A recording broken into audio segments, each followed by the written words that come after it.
want to phrase this question.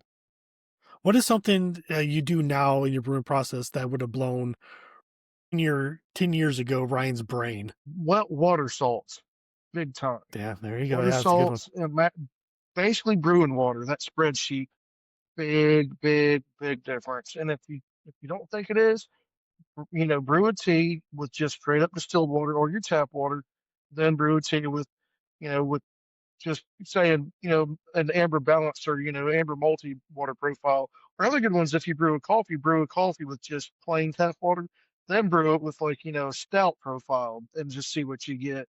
My wife was, I can't taste anything, and then so I set these things down. I said, try it. She said, I know that when you dark, it's not going to be good. And I said, which one do you like? That when I said, well, guess which one that one was? The one that I dorked with. No, I agree 100%. So I use Brewfather, and I think they do a really good job on the other water profiles. So I use distilled water myself.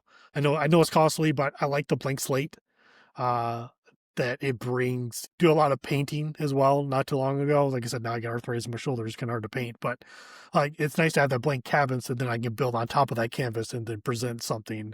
I do have kind of like a go-to profile that I use for the most part for some of my water profiles. Because I'm a programmer by trade, so I work really hard to be lazy. So yeah, you laugh, and I know you're an IT person. We're going to get into that for a second. And you may relate to this. Like, most programmers work really, really hard to solve this one problem to never deal with it again. So when I worked on my water profile for the beers I make, I worked really hard on that water profile, so I don't have to mess with it no more.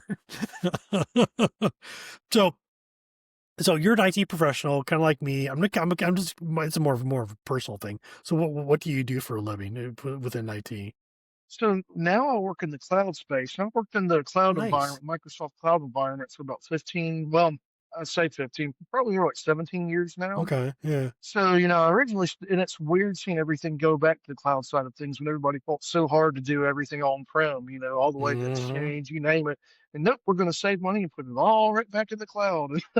So, but yeah, I'm a Microsoft 365.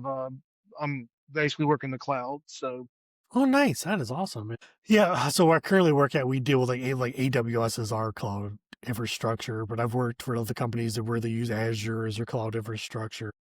One company actually I worked for to use Google, which I thought was pretty interesting. They use Google for the government side for the product that they were selling, because I think they had a better government setup. I thought that was pretty interesting because I never really looked at, but they're all about the same from what I can tell. Like, the names are different.